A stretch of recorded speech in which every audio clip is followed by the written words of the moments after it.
Huh? Don't hit him that hard, please. You have to stay in bed? Yeah, it's tough. Welcome to Improving Parent-Child Relationships. In this episode, we'll be visiting with Mark and Tara and their 3-year-old son, Anthony. This is a family with strong bonds. Mark and Tara are working on being sure they model the kind of behavior they want to teach Anthony and on being consistent. Let's begin by joining them at home. You want to help? Yeah. Come here. We gotta make some bottles for your brother. You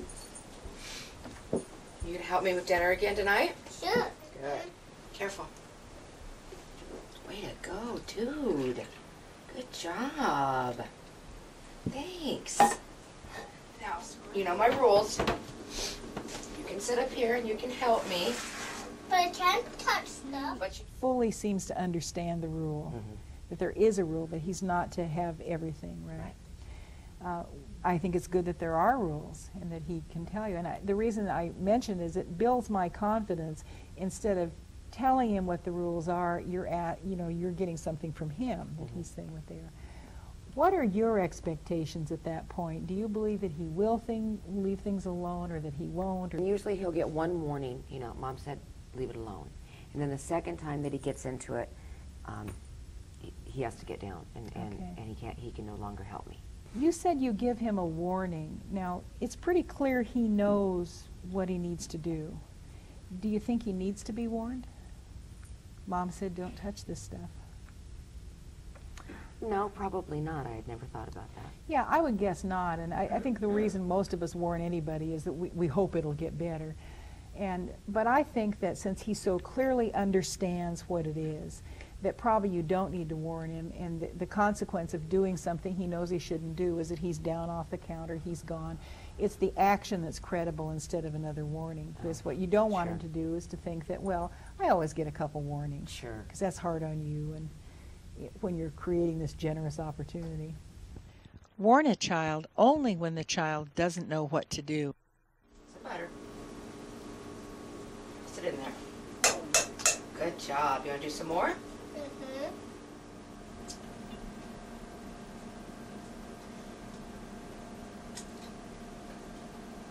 And then we'll wash your hand, okay? You could certainly cook faster without him.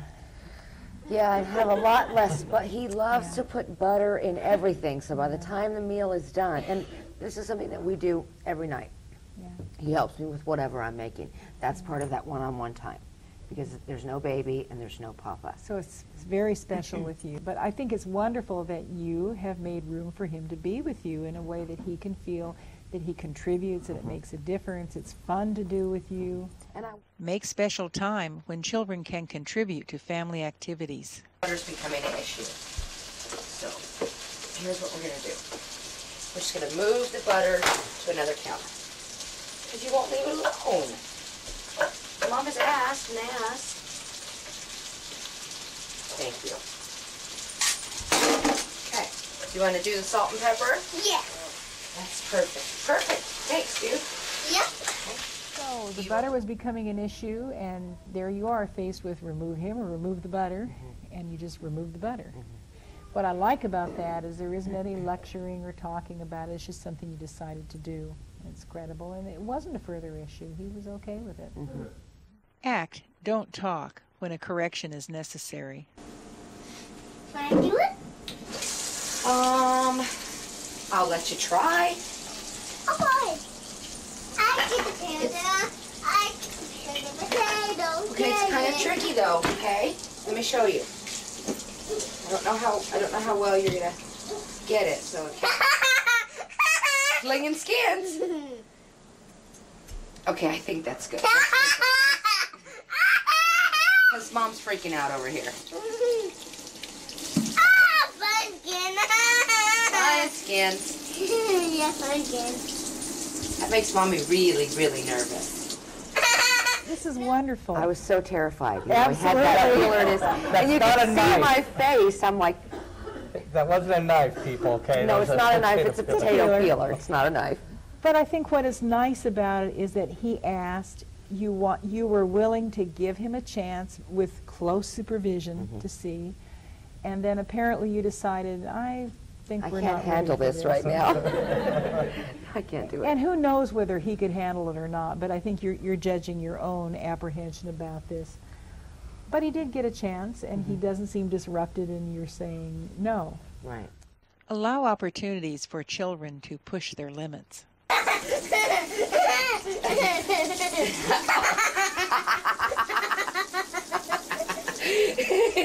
I didn't mean to get you in the face. I'm sorry. Okay. Can we fling some more skins at you? Yeah. I am missing. This is pretty fun. Yeah. We've never played this game before. No.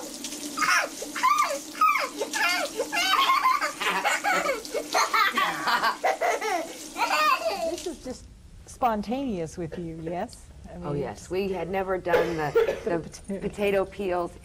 We had never done that, you know. But the one, it landed on his face, and he just got the biggest kick out of it. Thought it was the cutest thing ever, and you know, what a parent wouldn't give to have that, you know. Oh, yeah. Have So that much at that fun. moment, you must have thought, why not? So I thought, well, let's just take the ball and run with it. And then he laid his face down on the counter, and then I was really starting to ache. And I knew that it wasn't going to, we weren't going to hurt anything or anybody, right. or, you know, so. Yeah, I we have think it's- potatoes every night. Well, That was very I just think spontaneous. it's lovely because it's playful on your part. You're having such a good time doing it. It's just a real lesson in flexibility. Why not make it some fun? It's very nice. Respond to opportunities for unplanned fun. Okay, let's clean your face now. No! It's filthy with potato stuff. No, because my food part is sleeping and he doesn't want to be waked up with a towel. Okay, we won't do it. We won't do it. Now, the washing face, of course, he had potato juice all over him. He didn't want to do that particularly. So what was your position in all of this? I didn't really push the issue. Well, it's his face. Yeah. Did I know she reached up though and brushed it? Well, yeah, he said no, and then I still, you know, well, I'm just going to get a couple little things off, whether you say no or not, I'm going to do it anyway. Yeah. So looking back on that particular piece, what do you think about it now? I guess I could have just left things the way they were, It was put to him, he said no, you were willing to go with that, but then I still but then did I it. wouldn't take it back. And the Right. reason I wouldn't is because imagine the relationship the other way around, where you say no to something, and then he goes ahead and does it. You wouldn't like it. So, Right. so here you have a chance to model what happens when somebody says no. It just stops, whether it's him or you or whatever. Okay, so I shouldn't have wiped his face at all. Well, if it's a reasonable, I mean, if you think what he's saying no to is reasonable, you know. That was reasonable. Sometimes we don't realize what children are learning, they learn from us, that we're teachers all the time, and so here he's learning something. And I wouldn't worry, but this particular incident is not going to gain tremendous proportion through time. It's just that as you think more about what you're doing, then you're aware for the next time around. Should I be asking him, is he allowed to say yes or no? When he says no, am I going to observe that? Because the other way around, Yeah, I because we want want to him do to that. do that for us. Right. Sure. And I think that these kinds of things are just incidents that we have the advantage of looking back at, so we can think forward to the more times that they'll come up. Respect a reasonable no from the child. No spitting. You've been spitting at school lately? Nope. Nope. Good boy, huh? The other day, your teacher said you didn't spit. That was very, very good. Mommy was very proud of you. Yeah. Because what happens when you spit? I get in trouble and I sit in a chair that spreads germs. You get in trouble at school when you spit? Because it spreads germs? And when you spit on your friends, it makes them cry, right? Not very nice. You don't want anybody spitting on you, do you? No. Because that would be nasty, huh? Yeah, and then they'll be spreading germs on That's right. And germs are gicky, huh?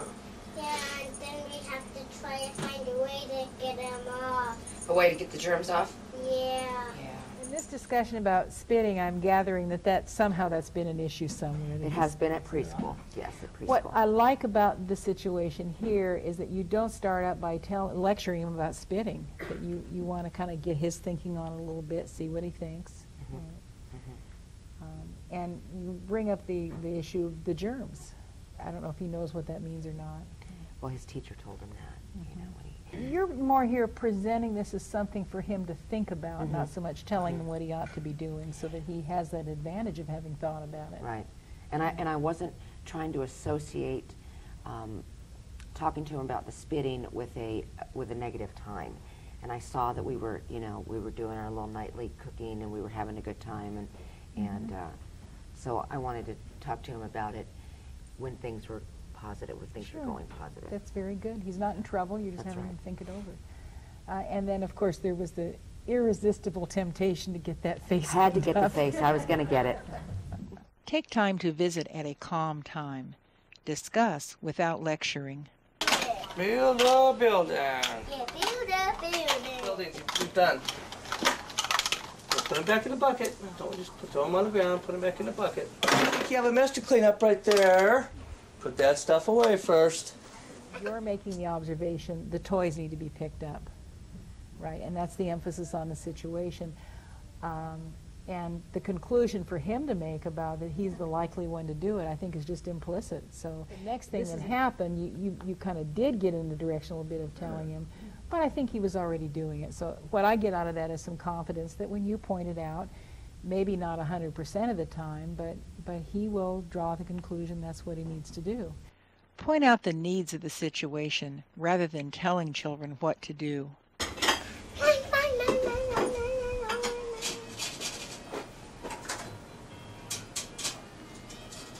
Your fingers. Okay. Potatoes. Mommy and Papa will be He right. already knows. He knows how to use it. He knows the preference. Maybe if he's not using silverware, he may not be hungry. I think serious eaters probably use the silverware, work within the rules because they want the food. What would happen if, without talking, you just removed the plate and the silverware? If he's not using them, then I guess they need to be gone. I had never thought of that.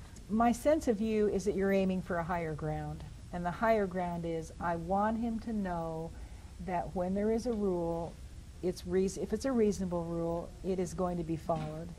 And my guess is that the amount of time you want to spend reminding and nagging and telling or threatening or any of those things, it's desirable to reduce that because it wears you out. Sure. So I believe that he would get it really quickly, but he won't get it by being told. He'd get it by what you do, and of course doing it kindly. I mean, it isn't like you'd run into the room, rip his plate away, and say, Right, "Aha! No silverware, no food." I mean, Right. that it would be very calm, and if he isn't interested in eating the way he needs to, he probably isn't interested in eating. And then he would make a decision. See, the emphasis here again is that hairline distinction. That it isn't that you're taking things away from him. The emphasis is on he's deciding not to have them by what he's doing. Right. If he ate the silverware, he could have the whole thing. Sure. But I think in terms of wear and tear on you, why should you have to remind him? And wouldn't you like to move on in life? You know? Act decisively when children ignore reasonable rules. Time ago, you guys said, "Can you please choose your mouse closed?" Do you remember when you guys said that to me a long time ago? Mm-hmm. One time we have someone here at the table, Yeah. you guys having a great dinner. God. It's not normally like this. Last night, fiasco. Don't say Tomorrow God. night, a God fiasco. is Tonight, it'll always be God. wonderful. We said gosh. Oh. I thought you said God. No. You ate a good dinner, dude. You even behaved yourself well at the table tonight. Good job. I love you still, Mama. I love you too. Can I have a biscuit? Why don't you hop down and come around? I thought you said you were full, sweetheart. Wait a minute, I thought you said you were full. No. Yes, you did say you were full. You're legitimately full, but obviously tonight you weren't full, because now you're back for a biscuit. Which means you're lying to us, telling us that you're full. And Just to get down and get back to cartoons. Is that what you're doing? My No. cartoons are not going to be allowed. That's it. I'm done with those. Obviously, look at me. I have a question for you. Obviously, you weren't full when you got down tonight, were you? You were full? But if you're full, how can you eat that biscuit? Like the thinkers. Like the Dinkers. Dinkers has nothing to do with this. Not a good answer.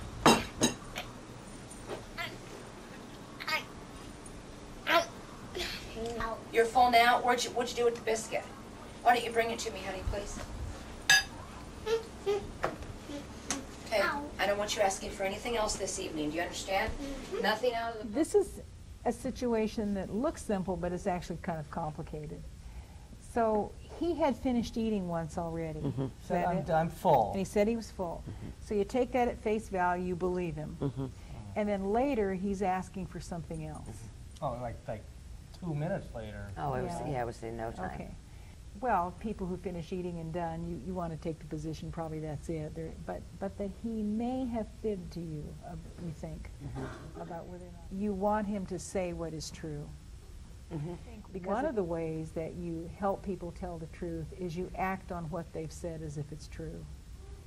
If he said he was full, then he's full, and I take that at face value. What more can you do than go with what somebody said?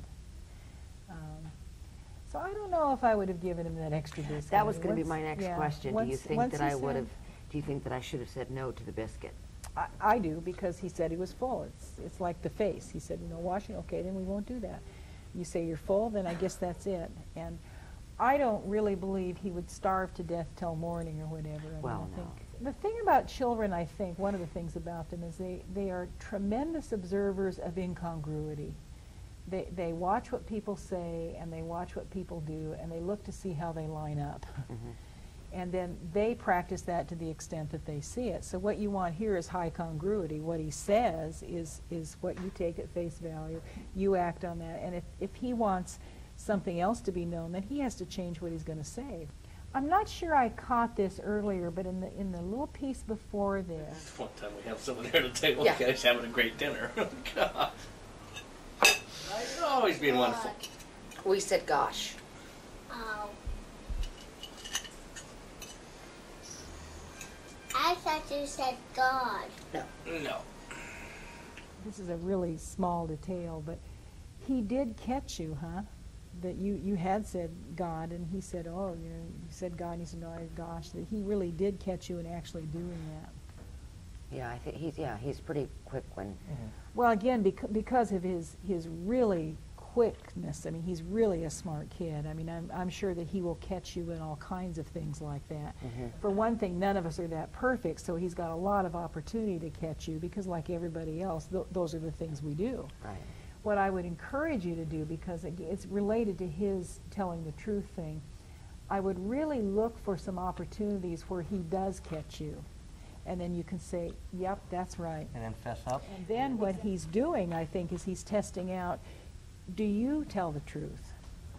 And that the reason that he's sizing that up is if you don't, it's okay for him not to.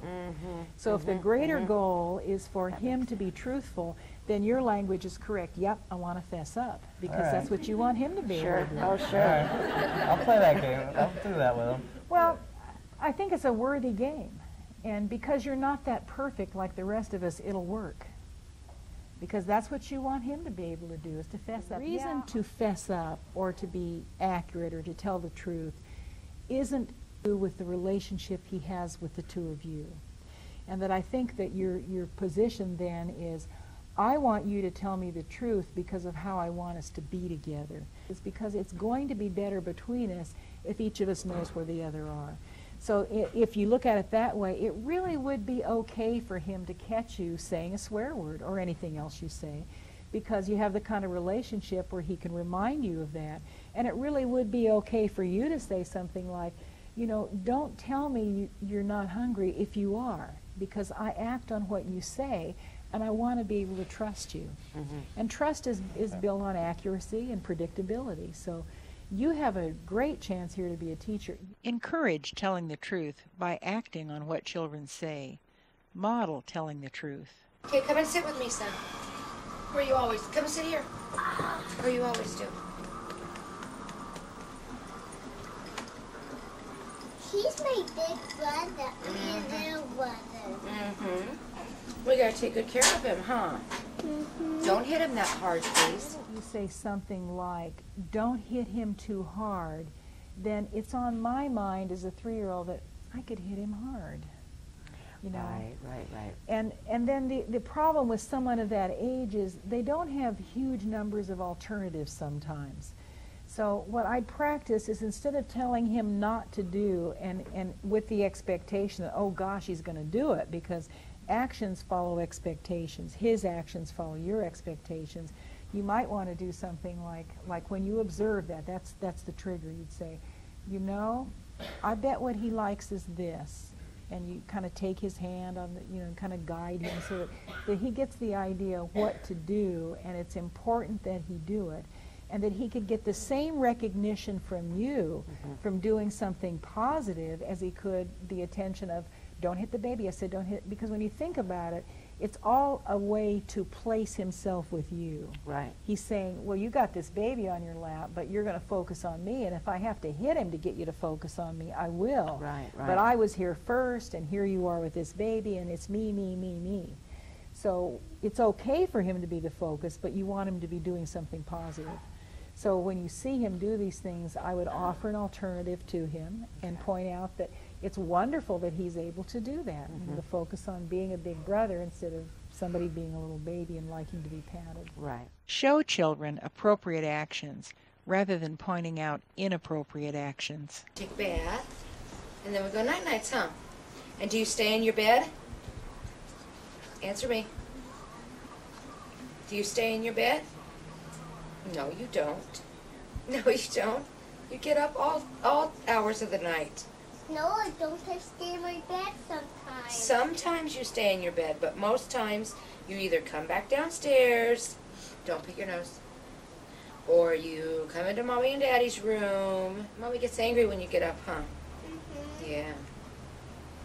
Sometimes.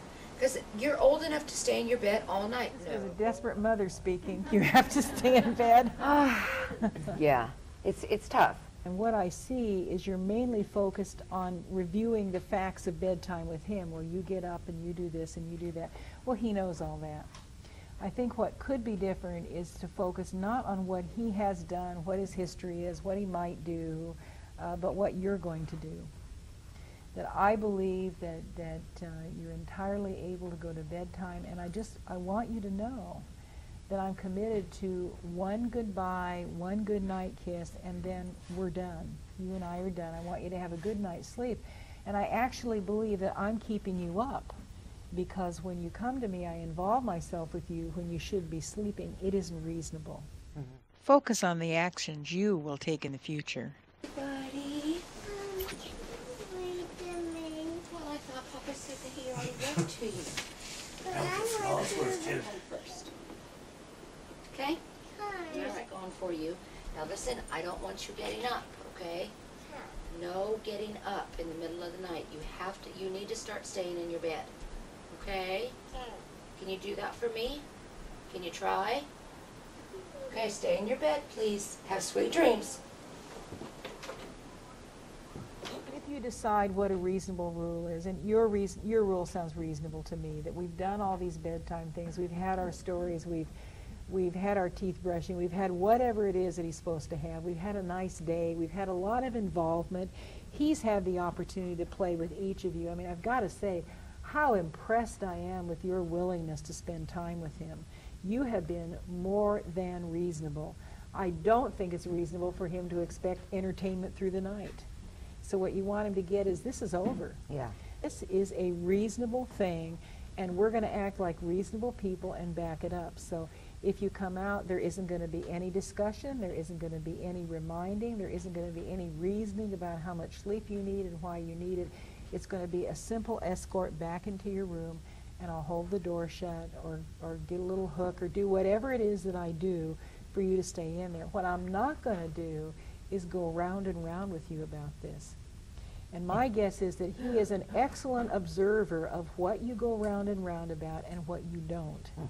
I mean, there's so many things he could take you on about, but he doesn't because he sees there's no point. And to me, the things like threatening him or arranging some consequences totally unrelated to the situation are probably kind of a waste of time because they don't get at what you need to get at, which is I said it, I meant it, it's a reasonable rule, and I'm going to follow up. So when he gets up, just don't even, without even saying a word, just take him back to his bed. I think you could tell him, like, not at bedtime, but sometime when bedtime's not an issue, say, I've been thinking about bedtime, or we've been thinking about it, and we have concluded that we're actually keeping you up. And the way we're keeping you up is that we're playing, we're talking, we're letting you be involved in things, and that doesn't lend toward a good night's rest. So here's what we are going to do. We just want to make sure that you know what to expect from us, because this is pretty much it. And that's what we're going to do. That's what you're saying. And my guess is you might have a night where you take him back a few times, but I think he's a really smart kid and he will get it. Because look how carefully he watches you. He can pick out an incongruity in a word you said. So if he can do that, he can do this.